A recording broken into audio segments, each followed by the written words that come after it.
যাকে স্পেনের মুসলিম বিরোধী সমর্থকরা থামাতে চেয়েছে সেই ছেলেটাকেই মহান আল্লাহ পাক পুরো পৃথিবীর সামনে সম্মানিত করেছেন।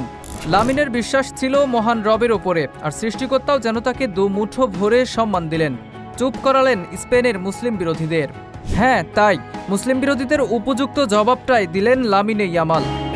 মুসলিম হবার জন্য কত কটু কথা শুনতে হয়েছে লামিনকে। একটা সময় তো বলেই ফেললেন প্রয়োজনে তিনি ফুটবল ছেড়ে দেবেন, তবুও তার ধর্মকে কটু কথা বললে ছাড় দেবেন না। লামিনকে ফুটবল ছাড়তে হয়নি, বরং সব অবজ্ঞার জবাব এক রাতে দিয়ে দিয়েছেন। লামিনের এই জয়টা কি পুরো মুসলিম বিশ্বেরই নয়? স্পেনে যখন চলছে মুসলিম বিরোধী স্লোগান, তখন ফুটবল মাঠে মুসলিমদের হয়ে একাই লড়ে যাচ্ছিলেন বার্সেলোনা সেনসেশন। মোহাম্মদ সালাহর মতো তারকারাও তার পাশে দাঁড়ায়নি, কিন্তু লামিন একাই লড়েছেন। মূল ঘটনার সূত্রপাত সর্বশেষ ফিফা উইন্ডোতে মিশর বনাম স্পেনের ম্যাচে।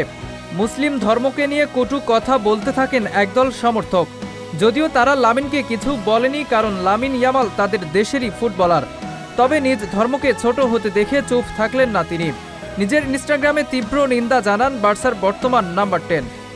অথচ চাইলেই লামিন চুপ থাকতে পারতেন, কিন্তু ওই যে কথাগুলো মুসলিম বিরোধিতা লামিনের হৃদয়ে আঘাত করেছিল, তাই নিজ দেশের সমর্থকদের কড়া জবাব দিতে ভুল করেননি তিনি।